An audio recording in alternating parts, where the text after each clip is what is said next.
성령님 좋은 아침입니다. 이 시간 성령님을 초청합니다. 오늘도 내 안에 오셔서 하나님을 기쁘시게 드릴 것을 소원하게 해주세요. 오늘 말씀을 통해 구체적으로 무엇을 해야 할지를 깨닫게 해주세요. 깨달은 것을 삶 속에서 실천할 수 있도록 도와주세요. 아멘. 오늘 함께 나누실 하나님 말씀은 요한일서 2장 12절에서 17절까지 말씀입니다. 자녀들아, 내가 너희에게 쓰는 것은 너희 죄가 그의 이름으로 말미암아 사함을 받았으며, 아비들아, 내가 너희에게 쓰는 것은 너희가 태초부터 계신 이를 알았으며, 청년들아, 내가 너희에게 쓰는 것은 너희가 악한 자를 이기었음이라. 아이들아, 내가 너희에게 쓴 것은 너희가 아버지를 알았으며, 아비들아, 내가 너희에게 쓴 것은 너희가 태초부터 계신 이를 알았으며, 청년들아, 내가 너희에게 쓴 것은 너희가 강하고 하나님의 말씀이 너희 안에 거하시며 너희가 흉악한 자를 이기었음이라. 이 세상이나 세상에 있는 것들을 사랑하지 말라. 누구든지 세상을 사랑하면 아버지의 사랑이 그 안에 있지 아니하니, 이는 세상에 있는 모든 것이 육신의 정욕과 안목의 정욕과 이생의 자랑이니 다 아버지께로부터 온 것이 아니요 세상으로부터 온 것이라. 이 세상도 그 정욕도 지나가되 오직 하나님의 뜻을 행하는 자는 영원히 거하느니라. 요한일서 1장에서 사도 요한은 예수님이 누구신지를 증거하고 있습니다. 요한은 예수님을 눈으로 직접 보고 직접 가르침을 받은 사도로서 노년에 예수님께서 성육신하신 분이심을 전하고 있습니다. 성도는 성육신하신 예수님을 믿을 때 비로소 성부 하나님과 교제할 수 있습니다.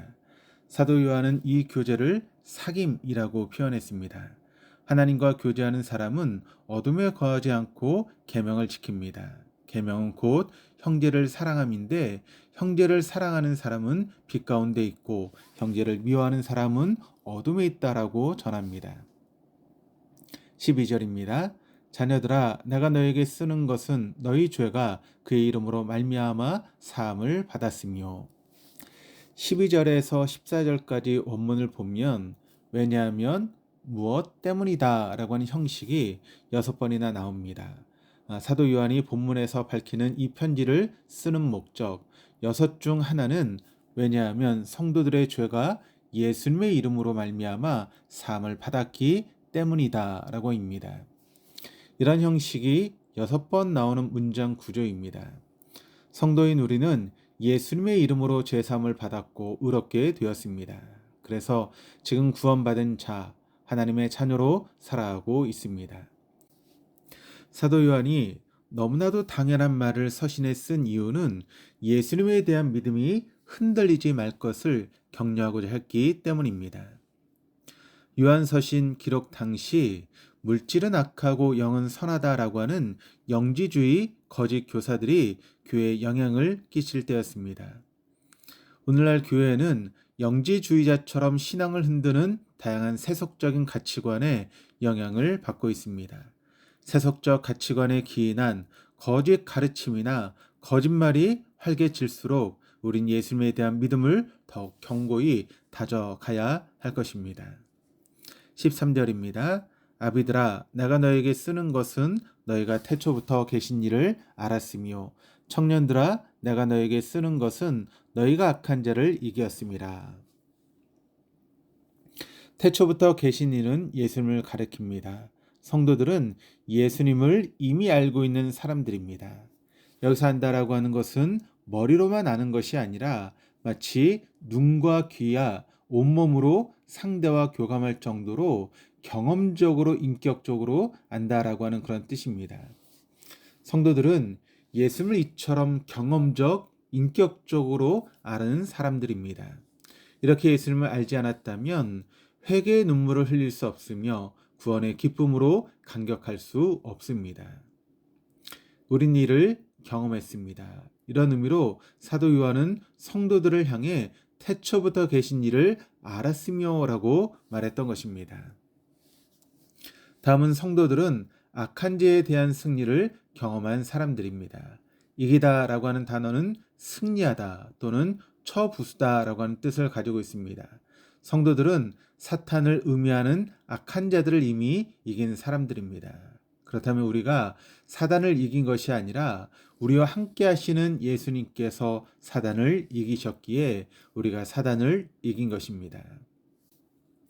그런데 사단을 이미 이긴 성도가 쓰러져 있는 패배자 사단을 보고 두려워해서는 되겠습니까? 패배자 사단의 거짓 가르침은 경계의 대상이지만 두려움의 대상이 될 수는 없습니다.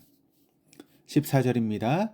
아이들아, 내가 너에게 쓴 것은 너희가 아버지를 알았으며 아비들아, 내가 너에게 쓴 것은 너희가 태초부터 계신 이를 알았으며 청년들아, 내가 너에게 쓴 것은 너희가 강하고 하나님 말씀이 너희 안에 거하시며 너희가 흉악한 자를 이기었음이라. 수신자인 성도들은 아버지를 알았고 태초부터 계신 이이신 예수님을 알았습니다. 성도가 성부와 성자를 알았다면 성도는 악의 세력을 두려워할 필요가 없다라고 하는 의미입니다.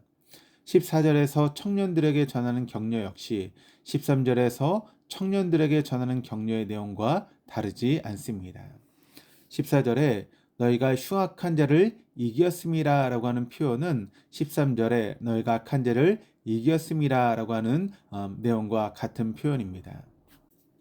사탄을 의미하는 악한 자를 성도가 어떻게 이길 수 있겠습니까?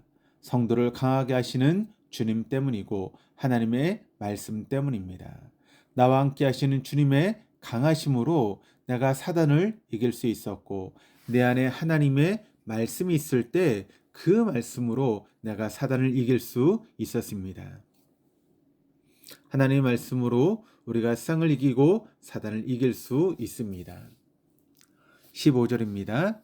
이 세상이나 세상에 있는 것들을 사랑하지 말라. 누구든지 세상을 사랑하면 아버지의 사랑이 그 안에 있지 아니하니. 15절부터 17절까지의 말씀은 세상과 그 안에 있는 것들을 사랑하지 말라라고 하는 경계입니다. 주님을 인격적으로 만나 주님을 경험했던 성도가 주님의 능력으로 사단을 이겼다면 사단이 원하는 일을 해서는 되지 않습니다. 세상을 사랑하는 일은 하나님을 사랑하지 않는 일입니다. 세상을 사랑하는 일은 어둠에서 행하는 일이며 빛 가운데 거하지 않는 일입니다. 하나님의 사랑이 마음 안에 있는 사람은 세상을 사랑하지 않습니다. 세상에 있는 것들을 보면 사랑할 것들이 많아 보입니다. 사람의 육신을 즐겁게 하고 눈을 즐겁게 하고 마음을 즐겁게 하는 것들이 많아 보입니다. 그런데 이 모든 것은 하나님께 주신 것이 아니다라고 합니다. 사도 요한이 이를 증거합니다. 16절입니다. 이는 세상에 있는 모든 것들이 육신의 정욕과 안목의 정욕과 이생의 자랑이니 다 아버지께로부터 온 것이 아니요 세상으로부터 온 것이라. 세상으로부터 온 것이다 라고 하는 말은 세상에 있는 물질 자체가 영주주의자의 주장처럼 악하다라고 하는 의미가 아닙니다. 세상의 모든 것을 하나님보다 더 사랑하는 것이 잘못이며 그것을 정욕과 자랑에 기인한 것입니다. 육신의 정욕은 육신이 원하는 대로 살아가려고 하는 욕망입니다. 하와가 에덴 동산에서 금단의 열매인 선악과를 먹음직스럽게 여긴 것이 육신의 정욕입니다. 먹는 것이든 즐기는 것이든 무엇이든 육신의 원대로 살아가는 욕망은 하나님께서 원하시는 바가 아닙니다. 안목의 정욕은 눈을 통해 추구하는 욕망입니다. 하와가 선악과 열매를 보암직스럽게 여긴 것이 안목의 정욕입니다. 하와가 그 시선이 하나님의 말씀과 반하는 곳에 머물렀기에 범죄로 이어졌습니다. 이생의 자랑은 이생의 헛된 자랑 또는 이생의 교만을 뜻합니다. 좋은 집, 좋은 자동차, 좋은 옷, 좋은 물건들의 구입 목적이 헛된 자랑과 연결된다면 물질은 이생의 자랑이 됩니다. 자랑은 교만과 관계가 있습니다. 하와가 선악과를 보고 먹음직도 하고 보암직도 하고 또 지혜롭게 할 만큼 탐스럽기도 하다라고 했습니다. 지혜롭게 할 만큼 탐스럽기도 하다라고 생각한 것이 이생의 자랑과 연관이 있습니다. 하나님처럼 지혜롭게 되려는 생각이 교만입니다. 그리고 누구도 손에 쉽게 넣을 수 없는 물건을 소유하고 있다면 그것을 얼마나 자랑하겠습니까? 그것이 바로 이생의 자랑입니다. 지금 소유하고 있는 것을 아무리 귀하다 하여도 아무도 봐주지 않는다면 소유할 이유가 있겠습니까? 아무도 봐주지 않아도 무언가를 소유해야 한다면 그것은 이생의 자랑과 관계가 없을 것입니다. 우리는 직접적으로나 간접적으로 소유물을 자랑하지 말고 오직 예수 그리스도만을 자랑하는 삶을 살아야 할 것입니다. 마지막 17절입니다. 이 쌍도 그 정욕도 지나가되 오직 하나님의 뜻을 행하는 자는 영원히 거하느니라. 우리가 육신의 정욕과 안목의 정욕과 이생의 자랑을 버려야 될 이유는 이것들과 세상은 허무하게 끝나기 때문입니다. 간혹상을 떠나는 유명 인사들을 보면 한때 세상에서 이름을 알리고 사람들의 부러움을 샀지만 결국은 빈손으로 상을 떠나지 않았습니까? 사람이 세상에서 추구하는 정욕과 자랑은 한때 있다가 모두 지나가 버립니다. 그러나 지나가지 않는 것이 있습니다. 하나님을 사랑하는 마음입니다. 이 마음은 사라지지 않고 영원합니다. 하나님을 사랑하며 오직 하나님의 뜻을 향하는 사람은 그 사람도 영원히 주님과 함께 있습니다. 그러므로 우리는 세상과 세상에 속한 모든 것에 마음을 두지 않아야 합니다. 세상에 속한 가치관의 거짓 가르침에도 현혹되지 말아야 합니다. 그리고 세상에 속한 가치관에 교회가 흔들리지 않도록 그것을 막아야 합니다. 이것이 바로 정의와 진리를 행하는 일입니다. 오늘 하루도 주님을 인격적으로 경험적으로 아는 성도로서 그리고 주님과 함께 사단을 이긴 성도로서 사단이 원하는 육신의 정욕과 안목의 정욕과 이생의 자랑을 멀리하고 오직 하나님의 뜻, 하나님의 말씀을 향하며 살아가시는 우리 모두가 될 수 있기를 주님의 이름으로 축원합니다. 기도하시겠습니다.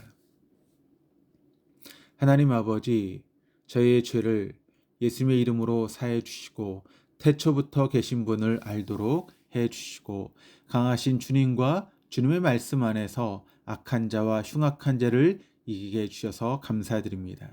저희가 살아가는 세상과 세상에서 보이는 것을 하나님보다 더 사랑하지 않도록 육신의 정욕과 안목의 정욕과 이생의 자랑을 멀리하게 하여 주시옵소서.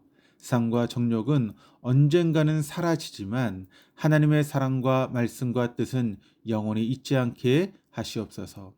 오늘 정욕과 자랑을 말씀으로 물리침으로 하나님의 성품과 행하심의 의로움을 드러내는 하루가 되게 하여 주시옵소서. 감사드리며 예수 그리스도 이름으로 기도드립니다. 아멘.